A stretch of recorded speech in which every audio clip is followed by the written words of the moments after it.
Então nunca despreze os pequenos começos. Comece pequeno, se dedique, faça algo que vale a pena, mude a vida das pessoas, impacte vidas com aquilo que você tem de melhor no seu coração, sabe?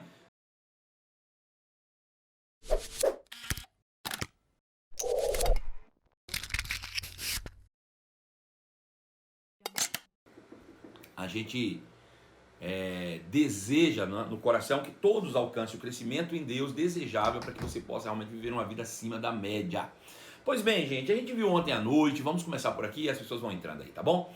A gente viu ontem à noite que ministério exige esforço, ministério é trabalho, né? Exige daqueles que desejam ministério, principalmente, uma dedicação no estudo, né? A gente precisa ser pessoas atualizadas, cheias do conhecimento, não apenas do conhecimento bíblico, mas obviamente com tudo com base na palavra de Deus, mas buscar o conhecimento realmente de forma geral, para que a gente realmente esteja inteirado e tenha como entrar e sair em conversas, né? É muito importante. Às vezes as pessoas dizem assim, descobri meu chamado, descobri meu propósito, e o meu chamado está dentro dos 5 dons ministeriais, então eu vou largar a faculdade, eu não vou mais estudar fora, porque isso não me interessa mais, eu quero mais estudar a palavra de Deus, que eu quero ser um bom ministro. Eu vou dizer uma coisa para você, ser pastor, meu irmão, é muito bom.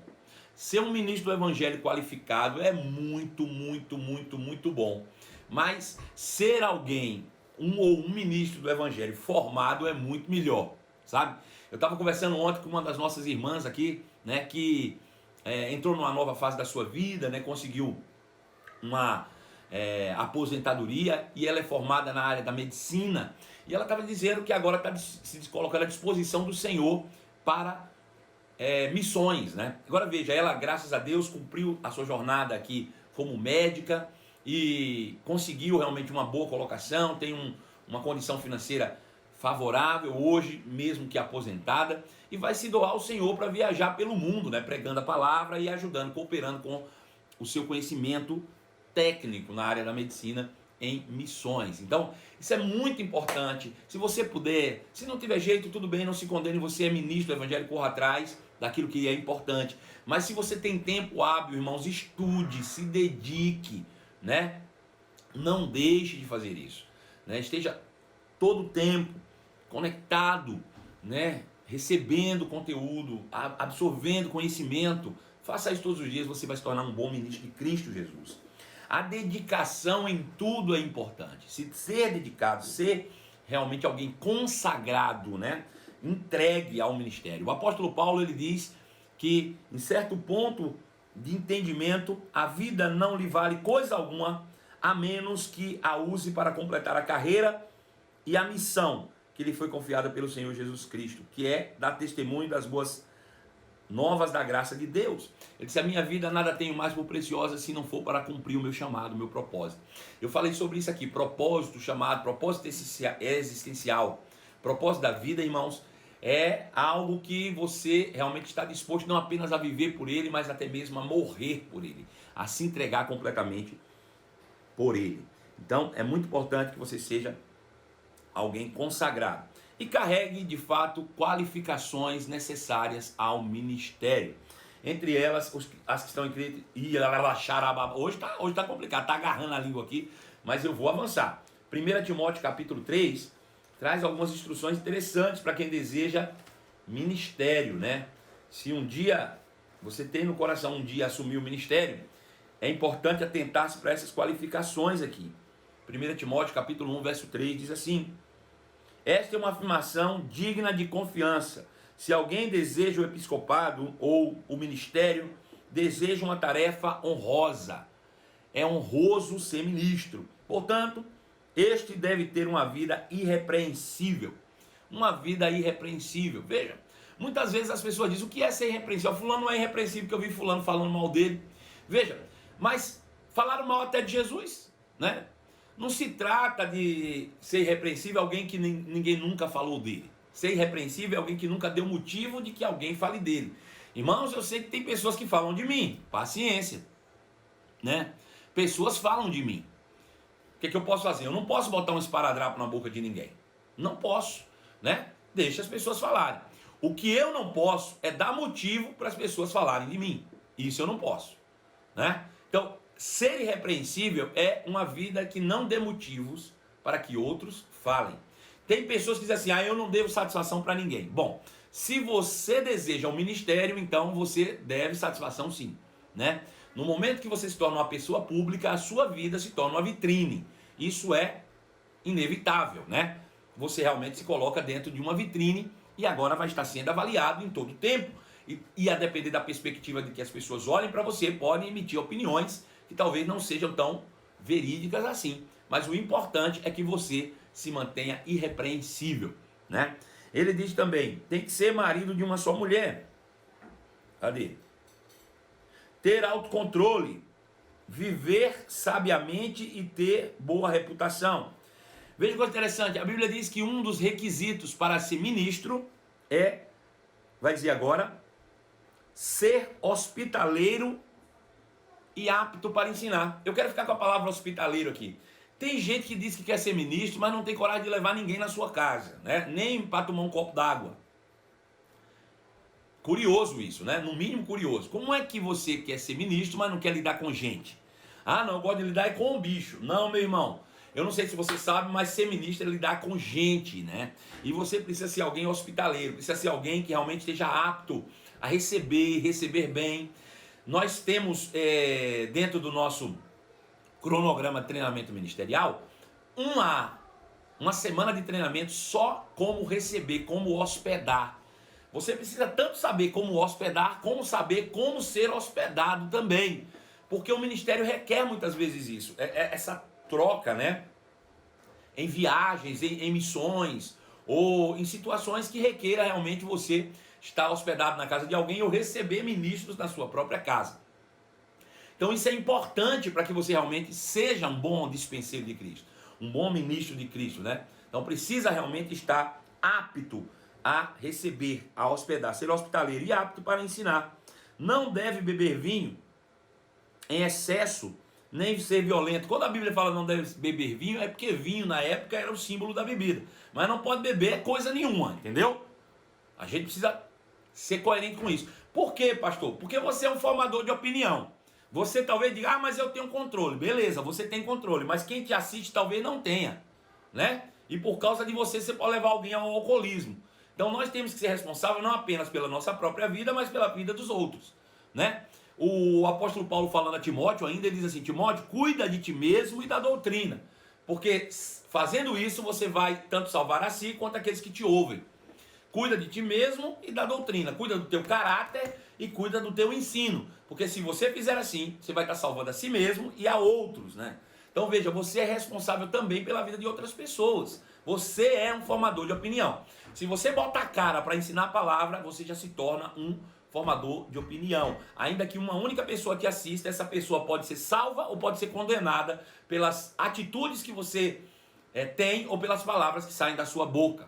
Então, temos que ter essa responsabilidade. Deve liderar bem a própria família e ter filhos que o respeitem e obedeçam. Pois se o homem não é capaz de liderar a própria família, como poderá então cuidar da igreja de Deus? Não deve ser recém-convertido, pois poderia tornar-se orgulhoso e o diabo o faria cair. Além disso, os que são de fora devem falar bem dele, para que não seja desacreditado e caia na armadilha do diabo.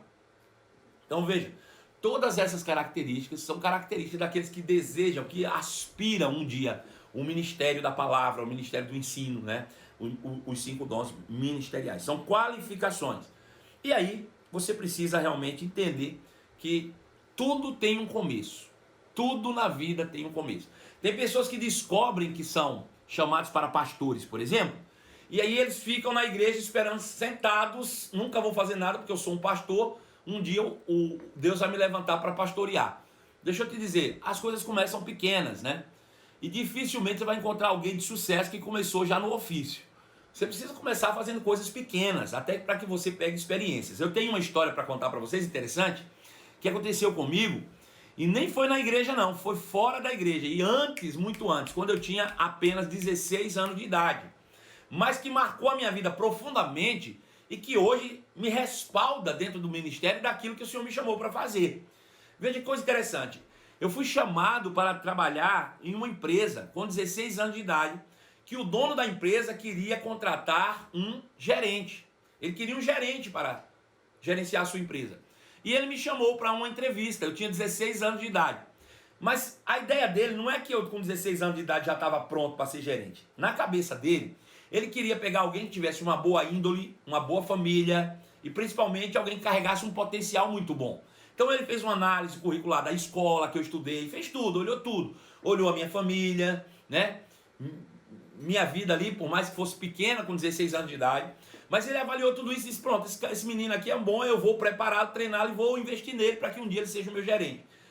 Então ele me chamou na sua empresa e falou comigo, ó, quero contratar um gerente aqui para a empresa, eu tive um gerente durante muitos anos e agora eu quero contratar um gerente e você é a pessoa que eu escolhi para isso. Só que eu tinha 16 anos, imagina um adolescente com 16 anos ouvindo essa história. Eu nunca iria pensar como eu tenho pensado hoje, né? Obviamente, eu achei que eu já chegaria lá mandando em todo mundo. Eu achei que eu já chegaria lá, né, sendo gerente, o manda-chuva daquela empresa.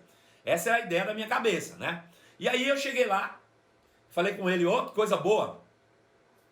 E ele disse, ó, começa segunda-feira. E aí quando foi na segunda-feira próxima, eu já queria impressionar, arrumei uma roupa social, uma calça social, uma camisa social, uma carteira daquelas de botar cheque. Cheque não tinha não, mas a carteira eu tinha, botei debaixo do braço. E fui lá para a empresa. Aí cheguei lá uns 10 minutos antes da loja abrir, para impressionar ele. Quando eu cheguei lá 10 minutos antes, ele já estava lá. Eu disse, rapaz, não dá para impressionar o velho não, olha, já está aqui. E aí ele disse, me ajude a abrir a loja aqui. Eram muitas portas de aço, eu fui abrindo aquelas portas. E à medida que eu abria aquelas portas, eu ficava pensando, que hora que ele vai me apresentar a sala dele, né? Certamente deve ter uma sala para mim trabalhar sentado, né, com ar-condicionado. E eu só pensava nisso. E eu fui levantando as portas de aço. E aí, quando eu terminei de levantar todas as portas, ele disse, olha, tem uma sala lá no fundo. Eu disse, eita, é minha sala, é agora. Acertei a boa, né? Ele disse, pois é uma sala pequena. Eu disse, não tem problema, eu sou humilde, sou simples. Ele disse, é uma salinha bem pequena. Eu disse, sim, pode falar, eu sou uma pessoa muito simples. Ele disse, lá dentro dessa salinha tem vassoura, tem balde, tem rodo, tem pano e água. Pegue lá e vá limpar a loja. Limpe a loja inteira. Falei, o quê? Ele disse, você varrer a loja, varrer e passar pano na loja toda. Eu disse, não, ele tá brincando comigo, isso é pegadinha. Com certeza tem uma câmera escondida aqui, cadê? Deixa eu achar a câmera escondida aqui. Ele disse, vamos rapaz, você tem que ir lá. E aí vai eu, cabisbaixo agora, andando naquele corredor infinito, parecia o corredor da morte. Eu andando. Cheguei na salinha lá, olhei para dentro, as lágrimas começaram a escorrer aqui pelos cantos dos olhos, eu com 16 anos. Imagina um adolescente com 16 anos sendo confrontado com isso. As lágrimas escorrendo, à vontade, eu olhava assim, tinha uma saída pelo fundo da loja assim, que dava vista para minha casa. Eu dizia, rapaz, se eu sair correndo aqui e ir embora, ele nunca mais vai me ver na vida. E as lágrimas escorrendo, e eu pensando, mas se eu chegar em casa, minha mãe, como é que vai ser? Eu vou envergonhar meus pais, e aquilo na minha cabeça, rodando. Eu digo, bom, é melhor eu fazer.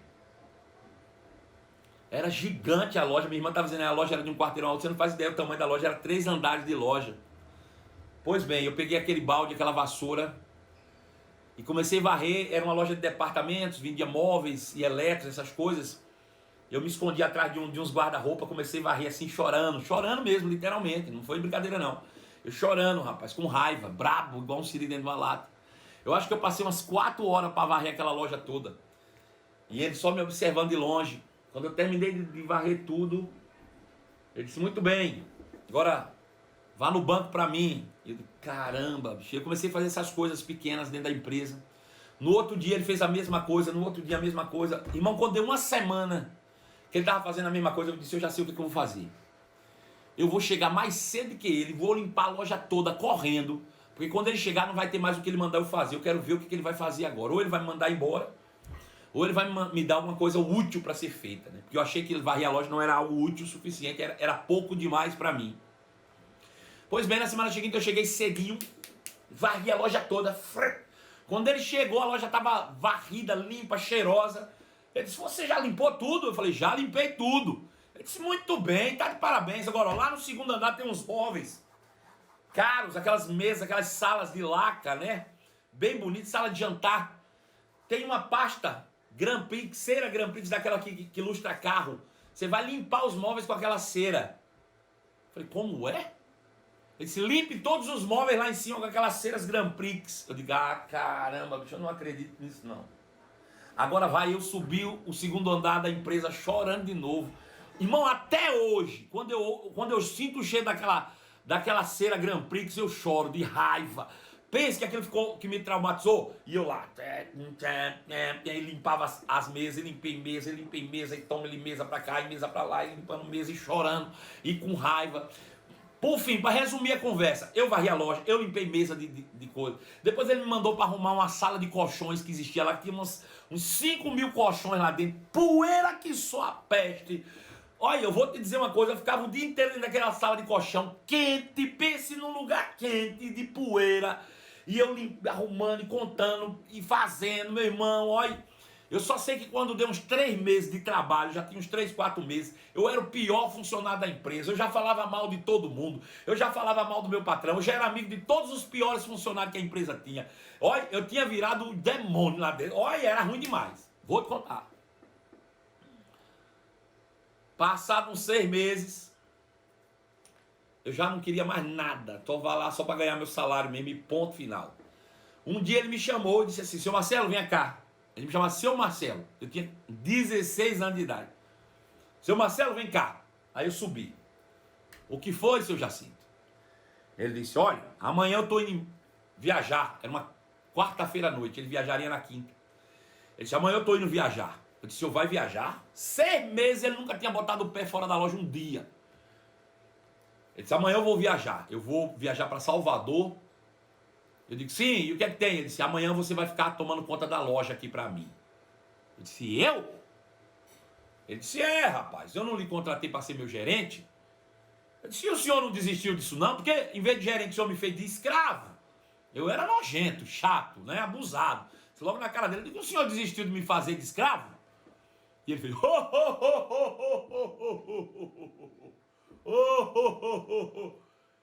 Eu disse, o que foi que o senhor está rindo? Ele disse, o senhor não entendeu nada, não foi?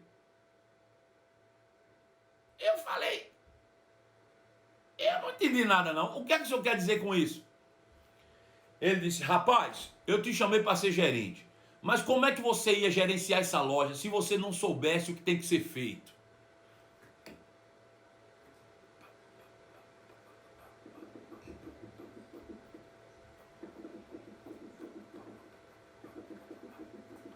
Como é que você vai gerenciar uma loja se você não sabe o que tem que ser feito?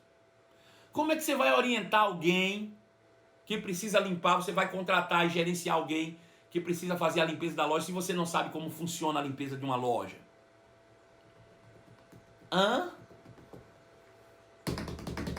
Como é que você vai contratar alguém para limpar os móveis, deixar tudo pronto para venda, se você não sabe como faz? Aquele homem ímpio me ensinou uma lição que eu nunca esqueci. Tem muita gente sentado esperando no banco da igreja para chegar em pastor, mas nunca vai pastorear porque não sabe como funciona um departamento infantil. Tem muita gente sentada em banco de igreja esperando o dia de pastorear, mas que não sabe como funciona um diaconato.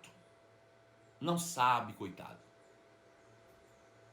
Ele acha que porque tem dinheiro, muitas vezes, e capacidade, ele pode contratar uma empresa de prestação de serviço para ser o diaconato dele. Pode contratar uma banda para ser o ministério de louvor. Deixa eu te dizer uma coisa. Tem coisas que dinheiro não compra. Não paga, irmãos. Não paga. Sabe, eu já tive diáconos nossos lá, que hoje são líderes da igreja, mas hoje já foram diáconos, que o casal, ela médica e ele dentista, doutor ou mestre em ortodontia. E os dois lavaram banheiros da igreja. Entendeu? Tem coisa que dinheiro não compra. Deixa eu dizer uma coisa para você. Quando você contrata alguém e paga pelo serviço, você paga pelas ações que ele executa daqui para baixo. Do pescoço para baixo. Do pescoço para cima o dinheiro não compra. A única coisa que compra é o amor. Né? Você compra alguém para ser criativo na sua empresa, por exemplo.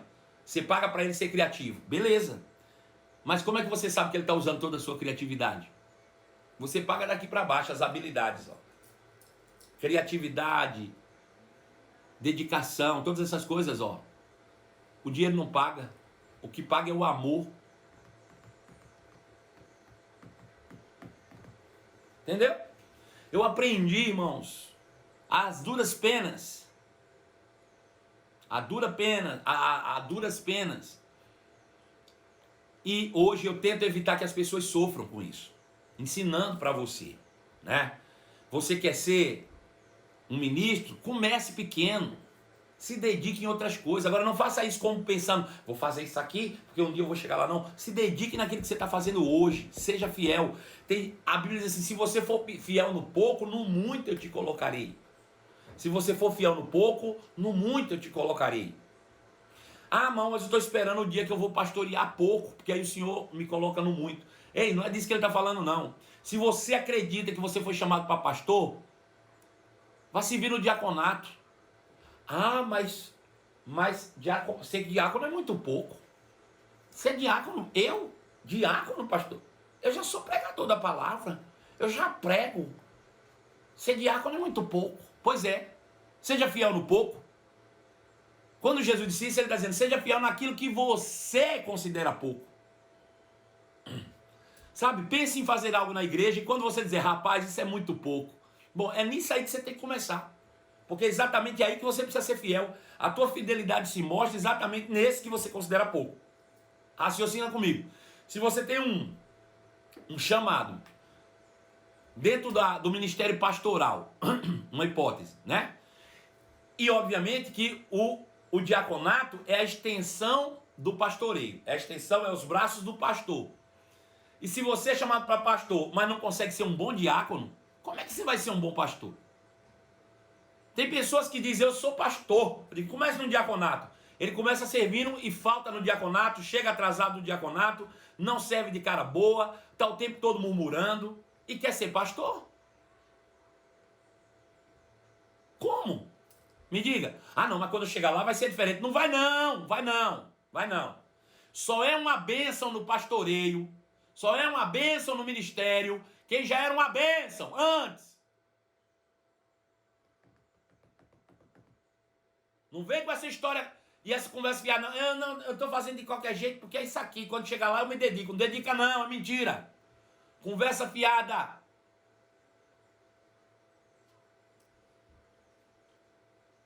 Só faz sucesso quem já é sucesso. Tem muita gente que acha, por exemplo, que a internet vai ajudar ele a fazer sucesso. A internet só vai revelar quem já tem sucesso. Quantos começam e param?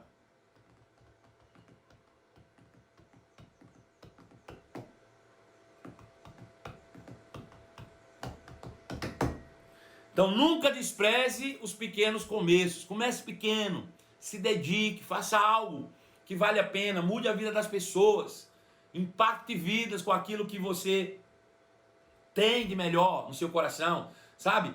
Eu tenho ministros hoje consagrados no Brasil, que começaram, irmão, no departamento infantil, né? A exemplo do pastor Paulo Júnior, que está lá em Montes Claros hoje, começou no departamento infantil.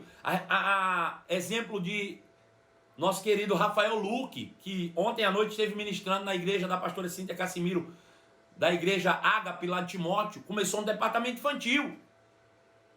Hoje são grandes ministros, mas começaram lá, se dedicaram lá. Tiago Freitas começou tocando violãozinho, meu filho. Lá no Ministério de Música. Tocando baixo. Aí tem um monte de gente sentada dizendo, não tenho oportunidade. Não, nunca tive oportunidade. Eu não tenho uma oportunidade. Oh, quem me dera ter uma oportunidade. Tá cheio de necessidade na igreja, rapaz. Faça da necessidade a tua oportunidade. Pronto, gosto de botar frase na internet, é isso aí, ó. Faça da necessidade a sua porta de oportunidade. Tá cheio de necessidade na igreja, ó. Lotado.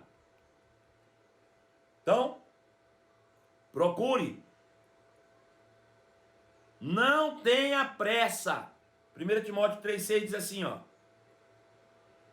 Não deve ser recém-convertido, pois poderia se tornar orgulhoso e o diabo o faria cair. Tenha pressa não, tenha paciência, sirva, rapaz, com dedicação. Deus sabe o tempo certo que você está preparado para ser levantado. Se for necessário, comece em outra área, mesmo que não seja a área do seu chamado. A necessidade é a porta da oportunidade.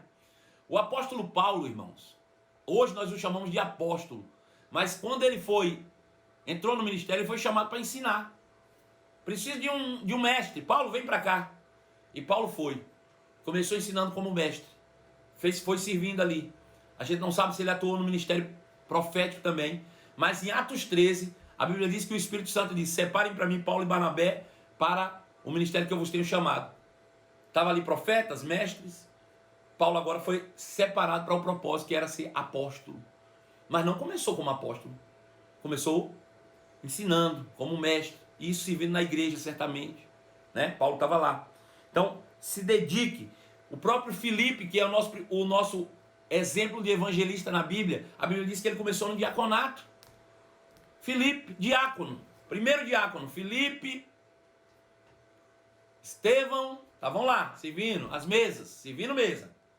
E aí na dispersão, ele foi para Samaria. Chegou em Samaria, começou a pregar a palavra, e as multidões atenderam unânimes a Filipe. Os coxos foram curados, os endemoniados foram libertos, e ele se torna a grande referência e experimenta algo sobrenatural através da vida daquele eunuco, quando no caminho de Damasco, ele é guiado pelo Espírito para fazer algo, e quando termina aquela ação, a Bíblia diz que o Espírito toma Filipe e ele é trasladado, e vai aparecer em uma outra cidade chamada Azoto, 70 quilômetros de distância de onde ele estava. Pensa, o cara começou no diaconato. Aí tem gente que quer desprezar os diáconos da igreja. Ah, é diácono. O pastor, ele até baba. Oh, pastor. Mas o diácono, Senhor, tudo bem? Trate todo mundo igual, rapaz. Você não sabe quem amanhã vai ser o teu pastor, não. Trate as pessoas por iguais. Pare de tratar as pessoas por causa do cargo que elas ocupam, do ofício. Trate as pessoas a partir do que você é e não do que as pessoas são. Aleluia. Tem gente que é uma bênção dentro do templo, na frente do pastor, mas quando vai pegar um menino no departamento infantil, fica fazendo grosseria com as tias. Preste atenção, criatura celestial.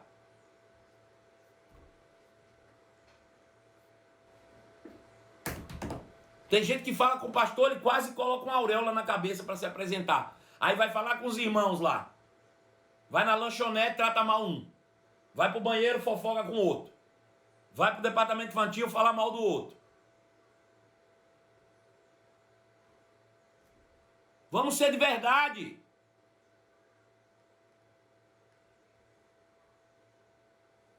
Outro ponto importante. Não faça propaganda de si mesmo. Provérbios 27:2 diz assim: deixa que outra pessoa te elogie e não a sua própria boca. Alguém desconhecido e não seus próprios lábios. Tem gente que gosta de autopromoção, né? Ele gosta de ficar se promovendo, fazendo propaganda de si mesmo. Para com isso. Deixa que outro te elogie. Sabe que ele diz uma coisa que eu sempre falei e prezo por isso. Muitas vezes, quando eu vou ensinar na escola de ministro, principalmente, se tiver algum aluno meu da escola de ministro aí, pode falar isso. Todas as vezes que eu vou ensinar na escola de ministro, quando eu termino a minha aula, o pessoal diz: meu Deus, pastor, onde é que o senhor estava que a gente não te conhecia? Por que a gente nunca ouviu falar do senhor? Por que a gente nunca viu nada do senhor? Eu disse: porque eu não faço propaganda de mim mesmo. Eu prefiro que seja assim, quando você me veja ensinando e pregando, você diga: meu Deus, que coisa boa, né? Quem é esse pastor? De que as pessoas terem expectativa de tanto que você falou de si mesmo, e aí, quando terminar, a pessoa diz: pensei que era mais, não é isso tudo não, né? Ou então você ficar fazendo propaganda da tua casa, da tua igreja, do teu negócio, para chegar e dizer: é isso aí? É melhor as pessoas se surpreenderem, rapaz, sem que você faça propaganda. Entendeu?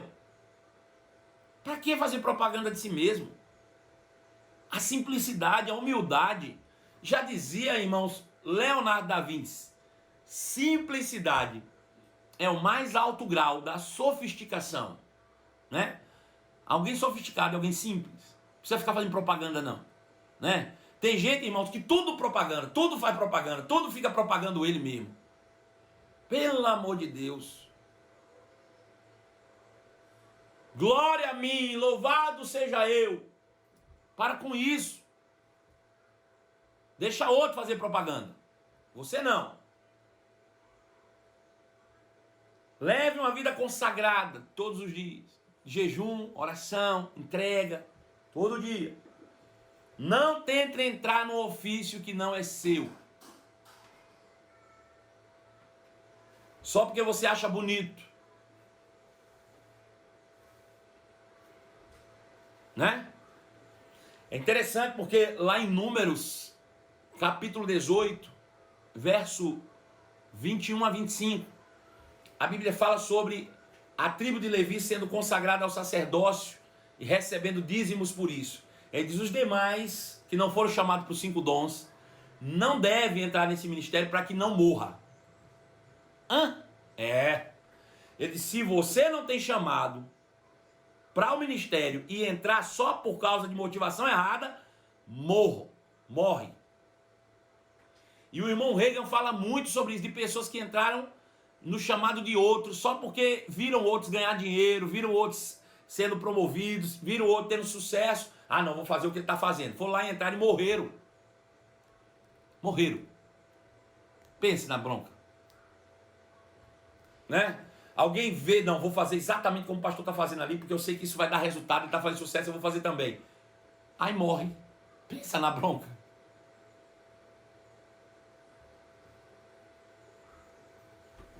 Tenha convicção. Tenha plena convicção. Porque quem te chamou foi Deus. Quem vai te sustentar no chamado é Deus. E Deus só se move por meio de fé. E fé é convicção. Veja, todas as vezes que um dos nossos ministros é levantado, e às vezes ele traz uma clareza de direção, de abrir uma obra, ir para uma cidade, eu olho para ele e digo: deixa eu te dizer uma coisa. Quem é que está te mandando para lá? Não é Deus. Eu digo: você tem convicção disso? Tenho. Eu digo: sabe por que eu estou te falando isso? Não. Eu digo: eu vou lhe dizer. Porque você vai passar aperto, você vai passar dificuldades, você vai passar pressões. E nessa hora, quem vai te sustentar são as suas convicções. Não é dinheiro, não é recurso. O que te sustenta debaixo da pressão é a convicção. Porque a única coisa capaz de vencer o mundo é a fé. Aí tem muita gente que diz que tem convicção, mas na hora do aperto quer botar a responsabilidade no outro. Sabe por quê? É porque o ministério não ajuda. Ninguém ajuda a gente. O pastor esquece a gente. O pastor não ajuda. Quem te mandou para lá foi o pastor ou foi Deus? Porque Deus não te esquece. Deus não abandona você nem um dia. Se o seu pastor é que te enviou, então cobre do seu pastor. Mas se foi Deus, não bote responsabilidade em outro. Fique firme nas convicções. Se tiver que reclamar, vai reclamar com ele. Né? Aleluia. Nunca coloque o dinheiro como motivação para o ministério. Nunca. Existe dinheiro envolvido no ministério? Existe. Existe. Jesus falou, ó, muitas vezes de dinheiro. Paulo falou que quem prega a palavra deve viver pela palavra, isso foi uma ordem de Jesus. Paulo diz que nós devemos realmente ser administradores qualificados. Então existe dinheiro no ministério, mas não deve ser a motivação de se entrar no ministério. A motivação no ministério deve ser o amor a Cristo. Conhecer o amor de Deus por nós. É uma resposta àquilo que ele fez. Entrar no ministério é uma resposta do amor de Deus por nós. Essa deve ser a minha motivação. Dinheiro é só recurso, irmãos, para cumprir o propósito. Vou dizer de novo. O motivo do meu ministério é uma resposta ao amor de Deus por mim. Eu estou no ministério em resposta ao que Jesus fez por mim. Em resposta ao amor de Deus por mim, eu estou no ministério. E o dinheiro que chega nas minhas mãos são recursos para estabelecer o meu propósito. Dinheiro são recursos para estabelecer o meu propósito. Se eu não entender isso, eu uso o propósito para alcançar recurso. Veja, eu posso usar o dinheiro para promover o meu ministério, eu posso usar o ministério para promover dinheiro. Na prática é isso. Eu uso o dinheiro para promover meu ministério ou uso o meu ministério para promover dinheiro. Na prática é isso. E deixa eu dizer uma coisa para você. Eu não estou falando só de dentro da igreja não, tá? Eu não estou falando só dentro da igreja não. Não. Eu vou dar um exemplo claro aqui, tá? Vou dar um exemplo claro. Qual é o propósito universal da igreja? Ontem nós falamos só sobre isso. Me responde aí rapidinho. Qual é o propósito universal da igreja? Responde aí para mim.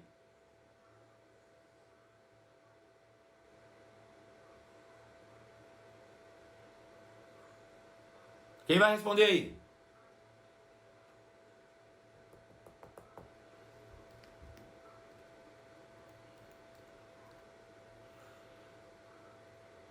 Salvar o mundo. Maravilha, é isso aí. Ok.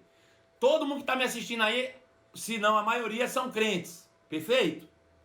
Eu tenho aí me assistindo Wagner Reis e Deise Luna, que são os meus arquitetos aí, que fizeram esse projeto incrível da minha igreja, maravilhoso, que eu vou fazer um vídeo maravilhoso para eles, falando do trabalho que eles fizeram aqui, que eu estou devendo. Agora veja, se Deise Luna e Wagner Reis são arquitetos, o fato deles serem arquitetos muda o propósito de salvar o mundo? Sim ou não? Muda? Não, não muda. Não vai mudar. Bom, a questão é, Deise pode usar a arquitetura para ganhar dinheiro, ou Deise pode usar o dinheiro da arquitetura para ganhar o mundo.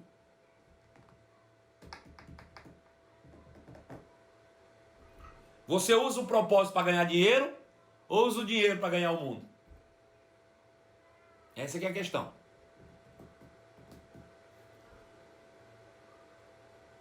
Entendeu? Deixa eu dar mais um exemplo aqui. Você está estudando direito, por exemplo. Está se formando em direito. Qual é o objetivo do direito? É ganhar dinheiro ou é promover a paz e a justiça aos inocentes e por aí vai? Eu não sei qual é o lema em si, mas por aí vai. Né?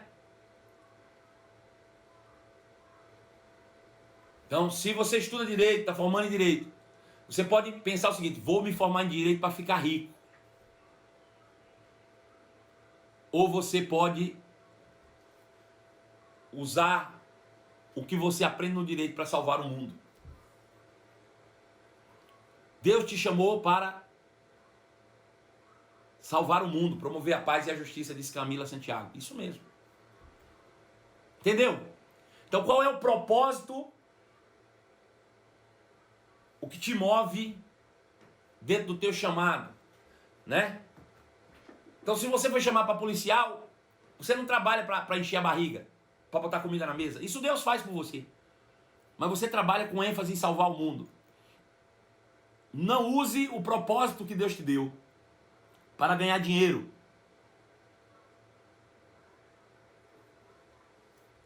Use o dinheiro para ganhar o mundo. Use o propósito para ganhar o mundo. Aleluia. Deise está falando aí, ó. Nós entendemos nossa missão como pessoa, como igreja e como profissional. É isso aí. Desse jeito aí. Então, se você entende isso, você vai ver que não difere se você está trabalhando dentro da igreja como pastor ou se você está trabalhando dentro do escritório como arquiteto. Tanto faz. O papel da Deise como arquiteta, hoje dentro do seu escritório, é tão importante quanto o meu dentro de um gabinete. Tanto faz. O papel de alguém que está trabalhando hoje em um caixa de supermercado, por exemplo, se ele estiver ali com o coração voltado para salvar o mundo, o papel dele é tão importante quanto o meu, que sou pastor. Se você é motorista de Uber, e você entende que o propósito universal é salvar o mundo, e você usa a sua profissão, você usa o seu chamado para esse fim, você está encaixado no corpo e tem a mesma importância de que eu ou qualquer outro. Então cada um se responsabiliza pela sua parte. E o dinheiro nunca deve ser a nossa motivação. Nunca. Jamais. Sabe, algumas pessoas me perguntam, qual é o meu chamado? Eu sei que eu não estou dentro dos 5 dons, mas eu queria saber o que eu vou fazer, qual a profissão que eu vou seguir. Bom, deixa eu te fazer uma pergunta que talvez te ajude. Se todas as profissões sobre a terra recebessem o mesmo salário, se todas as profissões da terra tivessem por recompensa o mesmo salário, qual delas você escolheria?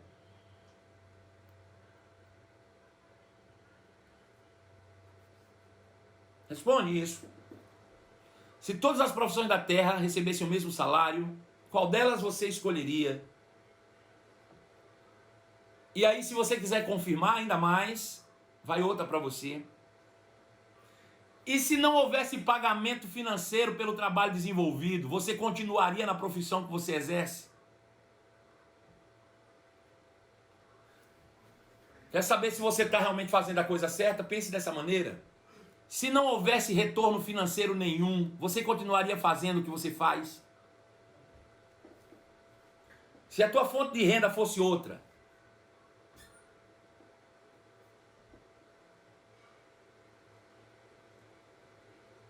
entendeu isso?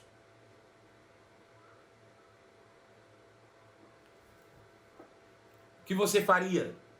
Agora transforme o seu chamado, o seu propósito em uma ferramenta nas mãos do Senhor para a salvação da humanidade.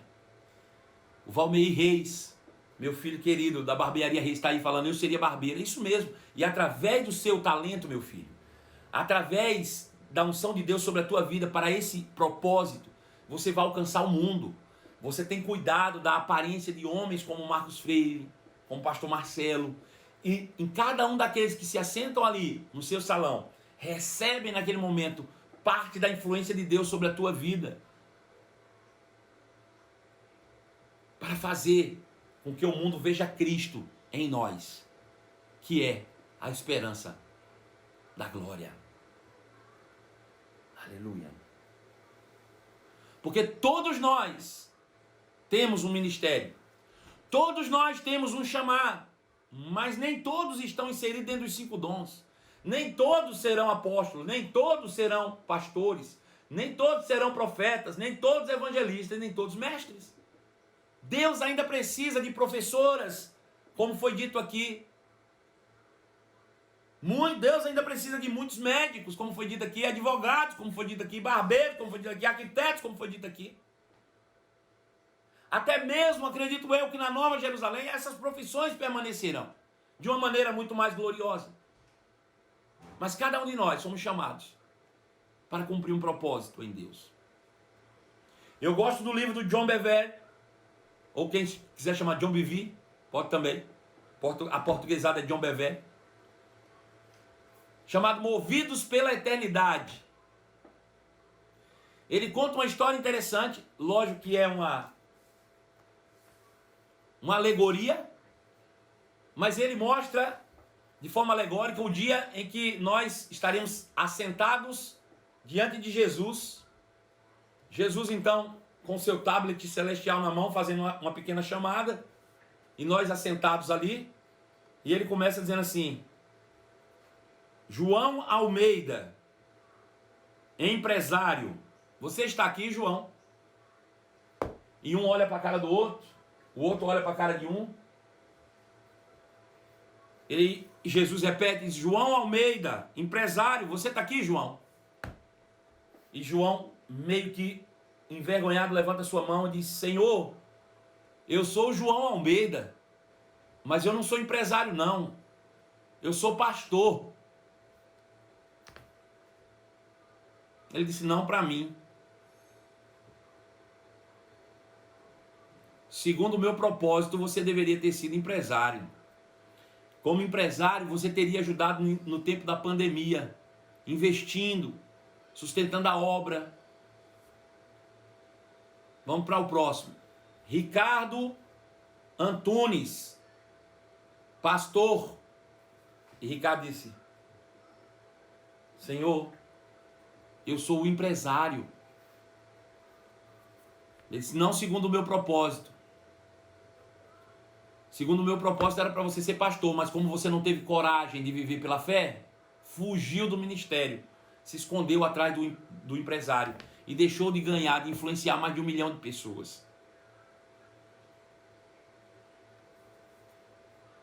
Maria da Silva, mãe, dona de casa, tem 4 filhos. E Maria fez: sou eu. Parabéns, Maria. Porque você recusou por várias vezes a tentação de entrar no ministério em tempo integral e dedicou-se plenamente a cuidar dos seus 4 filhos. Eles cresceram e nunca se desviaram do evangelho.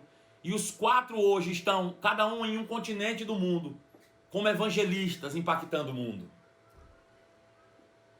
Pensa nisso. Pensa nisso.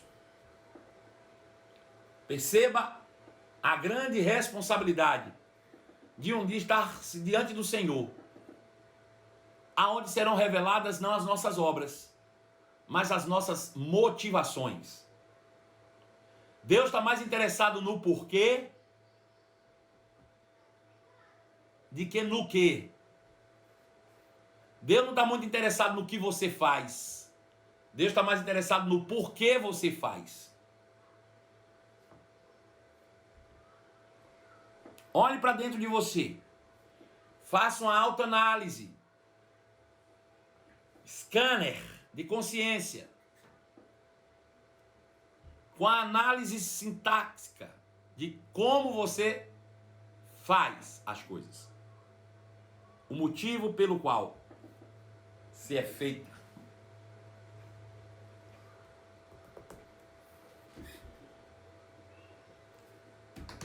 Pedro Pacífico, o negócio ficou calado aqui. Nós temos perguntas ou não temos, Pedro Pacífico, na nossa caixinha de minhoca? Vamos lá, vamos abrir a nossa caixa de minhocas. Pastor Marcelo. Eu não sei o que é aquilo ali, não. Será que opto? No ponto. No ponto, ser marido de uma só mulher é ser casado somente uma vez ou uma por vez? Baixa aí. Sim, é uma por vez, né?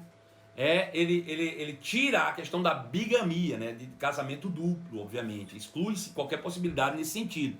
Ele está falando realmente de ser marido de uma só mulher. Agora, isso não quer dizer que, porventura, não possa haver um segundo casamento. Pode-se haver um segundo casamento desde que esteja realmente dentro dos parâmetros bíblicos, que são aqueles parâmetros que nós já vimos aqui em nossas lives sobre família. Você se lembra disso, acompanhou comigo. Foi uma semana inteira. Nós falamos uma live inteira só sobre divórcio. Na verdade, 2 lives sobre divórcio, mostrando que é possível, o que não é possível, que haja realmente, biblicamente falando, um segundo casamento. Então, é possível, né? Obviamente, não há problema e Deus não vai imputar responsabilidades dentro daquilo que seja parâmetro, obviamente, dentro, biblicamente falando. Então, dentro desse contexto bíblico, existem inclusive pastores que aconteceram o seu segundo casamento, ou antes do pastoreio, ou mesmo depois, por motivos, obviamente, amparados pela própria palavra de Deus. Não por motivos fúteis ou motivo qualquer que seja, mas que seja por motivos realmente amparados pela palavra de Deus. Tem mais alguma pergunta, Pedro? Vamos lá. No momento ainda não tem, não. Chegou outra aí. Acabou de chegar.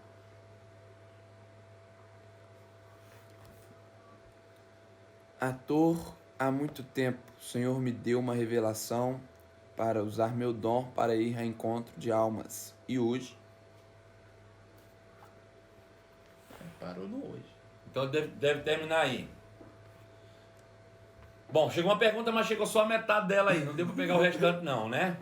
Se Deus te deu realmente uma visão, se Deus te deu realmente uma direção de fazer, faça e seja rápido, né? Veja só, deixa eu te dar um exemplo interessante. Talvez a pessoa até esteja me acompanhando aí. Uma pessoa outro dia me mandou uma mensagem e depois repetiu de novo, dizendo: pastor, olha, eu tenho uma profissão, né, X, que é até na verdade uma profissão de salão de beleza, cabeleireira. Ela disse: olha, eu quero doar-me ao reino de Deus, eu estou querendo ficar por conta de cuidar das pessoas carentes, cortar o cabelo das pessoas de baixa renda, eu quero fazer isso, quero fazer. Então eu estou mandando essa mensagem para o senhor fazer um plano para mim. Se eu não. Quem tem que fazer é você, né? Veja como é interessante. O fato, é lógico que faz isso por confiança, por amor a mim, por ver a experiência. Mas a gente tem que entender o seguinte: se Deus te chamou, Ele vai dar a você, não vai dar a mim, né? Uma vez chegou alguém na igreja e disse assim: pastor, eu agora estou congregando aqui, mas quero logo lhe dizer que eu já vi uma coisa aqui que eu não concordo. Eu disse: diga o que foi. Ele disse assim: é o seguinte, é que eu percebo que as pessoas que aqui chegam e visitam não são alcançadas, não são visitadas. Eu digo: você está congregando com a gente? Tô. Eu digo: parabéns, comece hoje o ministério de visitação daqueles que acabaram de nos visitar. Eu digo: não vai ser eu, né? Não foi você que percebeu a falta? Se foi você que percebeu a falta, seja você o responsável por suprir a necessidade, né? Se Deus está mostrando algo a você, não é para outro fazer. Tem gente que passa na rua e fica revoltado com as igrejas, porque se as igrejas fizessem seu papel, as pessoas não estavam na rua. Vá você para a rua. Ué, se Deus está mostrando para você, se é você que está indignado, vá você para a rua. Ué, cada uma, não é não? Pensa naquilo que te deixa indignado. Aquilo que te deixa indignado foi o que você foi chamado para fazer. Vá você fazer, ué.